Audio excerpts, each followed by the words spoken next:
nongeye kuba ikaze kuri Gishendiyo Instant amore Imana nakomeze kubana namwe nizere ko mumeze neza ahantu hose muherereye nanjye meze neza ahangaha rongeye tubana mu biganiro bya buri munsi nitwa Pauline tugiye kuvuga rero ku kiganiro kindi abantu batazi uko bamenya amakuru yo kubaka kuvugurura cyangwa gusana inzu zabo nyamara bashaka kubikora ese hari abantu bibaza ese nabigenza gute nacahe nakora iki ibyo byose nibyo tugiye kureba ahangaha turebe ibyo wakora aho waca n'ibyo usabwa kugira ngo ubashe kuba wakubaka cyangwa uvugurure inzu yawe rero abantu batarebye ibiganiro bibiri twakoze by'ingenzi ndabasaba kubanza kujya kubireba harimo icyo twavuze kuri UPI dusobanura UPI cyari cyo tunavuga no ku butaka aho bwabuherereye tuvuga ngo ubutaka buherereye muri R1,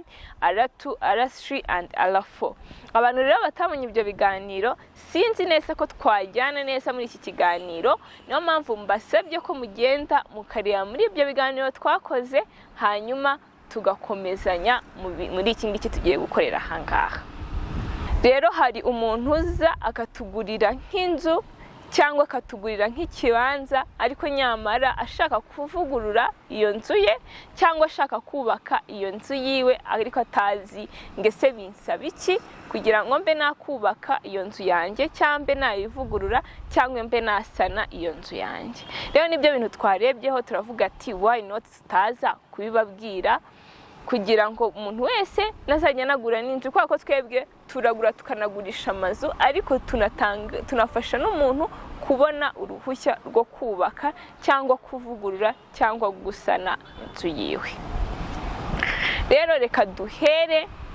reka duhere mu kubaka ese ni ibiki bikureba ushaka kubaka inzu yawe tuvuge uguze ikibanza ariko urashaka kucyubaka wowe nk'umukiriya ni igice kikureba kugira ngo ubashe kubaka inzu wifuza aho hantu icyambere kikureba urabanza urebe koko nimba icyo cyangombwa cyawe cyanditseho imiturire hari ukuntu umukiriya agura ikibanza nyamara cyanditseho inganda cyangwa cyanditseho ubuhinzi cyangwa cyanditseho ikindi kintu ariko atabyitayeho wiwe yaguze ikibanza gusa atabanje kureba ikintu cyanditseho uri kumva rero mu bantu bagura ibibanza ikintu ubanza kwitondera ni ikintu cyanditseho bitewe n'ikintu uteganyiriza icyo kibanza cyawe ushobora no kugura ikibanza uzi ko kizaba wenda nk'ubuhinzi ugasanga handitseho imiturire cyangwa ukagura ikibanza uzi ko hazaba inganda ugasanga handitseho ubuhinzi ikintu cya mbere cy'ingenzi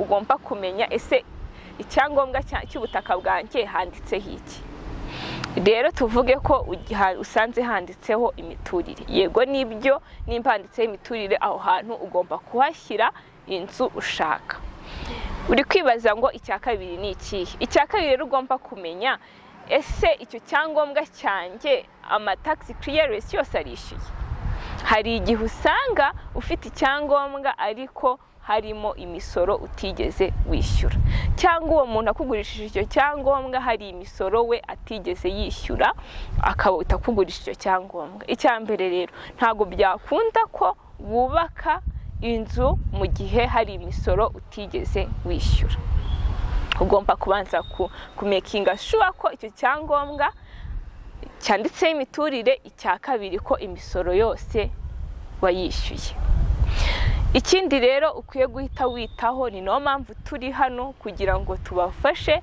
kwaka impushya zo kubaka urahita utugana cyangwa ubitewe n'aho uri ugane undi mutekinisiye kugira ngo akurebere ese inzu wowe ushaka gushyira aho hantu nta kibazo yajyaho abatekinisiye nibo bireba kuba bazi ngo hano hantu ni muri arayihe hemerewe guturwa inzu zimeze gute ni izihe nzu zitemerewe kujya hano rero nugana uwo mutekinisiye arakubwira rero mu gihe akubwiye ugasanga icyo cyangombwa cyawe n'inzu ushaka kuhashyira icyo gishushanyo wamukoreye cy'inzu yawe ugasanga cyahajya wiwe ahita kwa applyingira aciye muri system ni www.bpms.gov.rw akabyohereza muri one stop center bikabonwa n'ababishinzwe.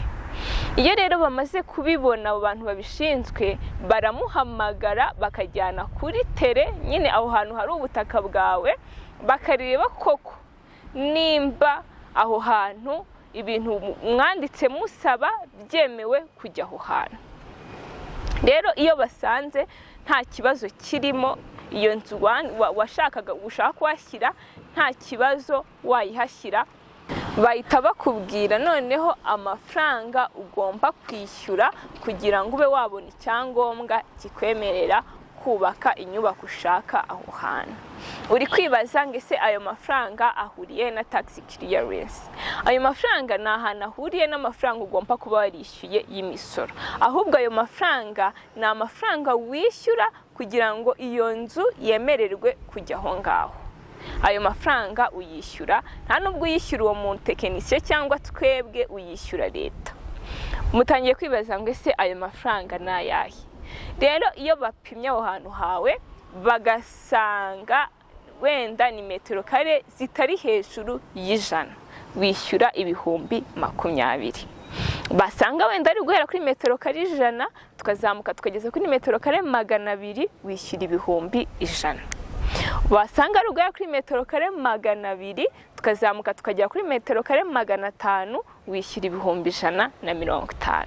Noneho rero iyo birengeje metero kare 500 bikazamuka wenda bitewe n'ubutaka bw'ubuso bwawe ugasanga bigera nko ku 1000, aho ngaho wishyura ibihumbi 200. Rero iyo urangije kwishyura ayo mafaranga baba bakubwiye kwishyura, uhita ubona uruhushya rwo kubaka inzu yawe. Rero muri kumva ibintu bisabwa, umukiriya uri kumva ibyo asaba kugira ngo abashe kubaka inzu yiwe aho hantu yifuza kwijya. Ikindi rero tugiye kureba ese noneho nifuza kuvugurura ni iki ngiye binsaba, wenda nguze ikibanza ahantu ariko noneho nsanze icyo kibanza kirimo inzu, iyo nzu sinshaka kuyisenya, ndashaka kuyivugurura, ariko noneho tuvuge sanze ibyumba biri muri iyo nzu ari byinshi ngiye ntabyo nshaka, ndashaka kubigabanya. Ese ni iki byansaba kugira ngo ngewe iyo nzu nyingabanye ibyumba nk'umukiriya? Nawe birakureba kumenya koko nimba icyo kibanza aho hantu uguze icyo kibanza ugasangamo inzu, koko icyo kibanza warakiguze neza ugasanga icyo kibanza kikwanditseho. Icyambere ni ukumenya ko icyo kibanza kikwanditseho. Iyo usanze kikwanditseho rero uhita uhamagara umutekinisiye cyangwa twebwe ukaduhamagara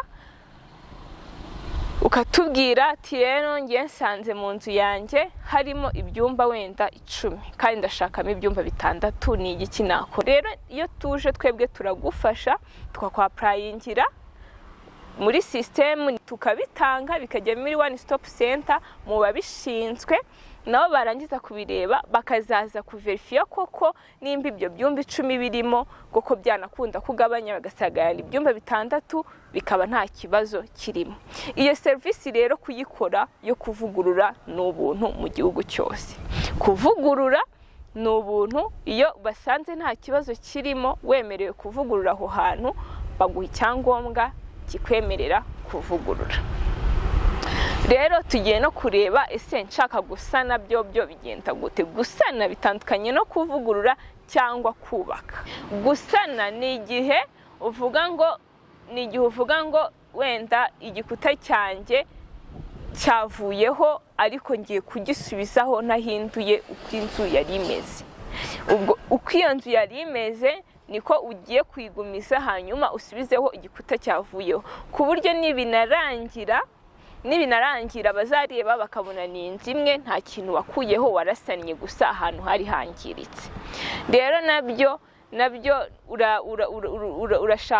uradushaka tubigukorere, tubyohereze ku bantu babishinzwe muri one stop center, nabo nibabona ko nta kibazo ushaka kuvugurura inzu yawe baguha icyangombwa cyo kuvugurura. Rero ni icyo ngicyo twababwira mu kubaka, gusana cyangwa kuvugurura inzu zanyu. No mpamvu turi hano kugira ngo tubafashe kubona izo mpushya zo kubaka, kuvugurura ndetse no gusana amazu yanyu. Rero nimba ushaka kuduha akazi duhamagare ni 0788 30 94 38. Ushobora no kudusura kuri biro yacu, dukorera mu karere ka Huye mu ntara y'Amajyepfo, ni mu mujyi ahantu Hotel Credo iherereye. Ruguru yaho itubona icyapa cyacu cyanditseho Gisien Rio Eastend. Ushobora kudusura cyangwa ukaduhamagara cyangwa ukanatwandikira kuri WhatsApp.